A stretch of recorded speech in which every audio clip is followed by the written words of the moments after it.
各位標迷，你哋好啊！我相信大家到而家都知道啦，Xenowatch Basel 啊，有好多咧用古董機芯所做嘅手錶嚟嘅。咁啊，總之買少見少啦，因為古董機芯都唔會再出噶嘛。今日就係見到隻好型啊、好大隻嘅軍錶造型啊，越時簡簡單單，但係機芯絕不簡單啊！咁啊，黑面啦，再襯埋咧嗰啲full patina 啊、泛黃嘅指針啊、數字小時刻度啊，真係好復古。呢隻錶咧就42-43mm 錶徑左右啦，厚度咧15mm 嘅，錶耳去錶耳應該過50啦，就係51mm，好有分量嘅一隻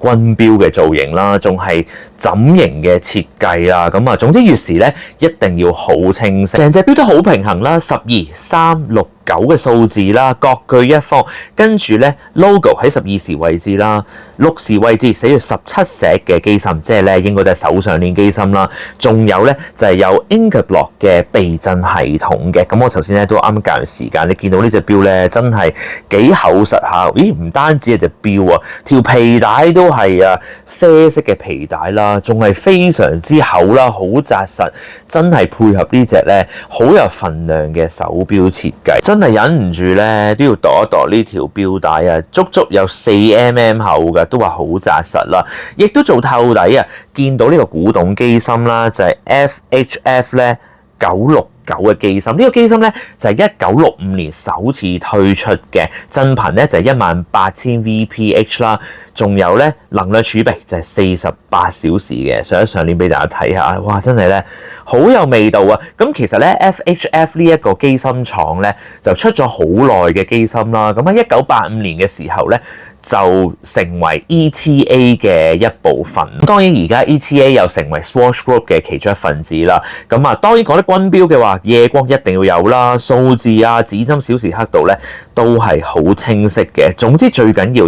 軍錶就係要月時清晰，同埋大隻咧，真係一睇嗰陣時咧，令我諗起啊 Panerai 嘅手錶啊，尤其係咧 Radiomeyer 1940嗰啲版本啊，即係佢唔係用 Y 粒咧錶殼。錶耳咧已經係一體化啦，但係就冇護橋啊！嗰個版本係咪好似咧？真係越睇越似啊！咁啊，有興趣當然可以去到西九龍中心嘅時輪坊查詢啦。見到定價，咦都好親民下喎，係6480港元，優惠價一定有啦。係幾多咧？記住話睇過呢個 channel 去啊！原來優惠價只要將啲數字咧調亂佢就啱啦，就係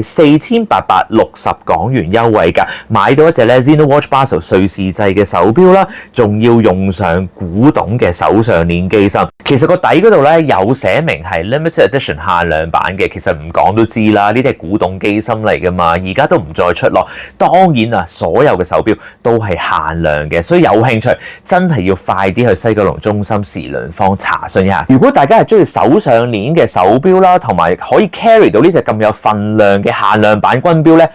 咁佢真係非你莫屬啦。希望大家都中意我今日嘅分享啦，拜拜。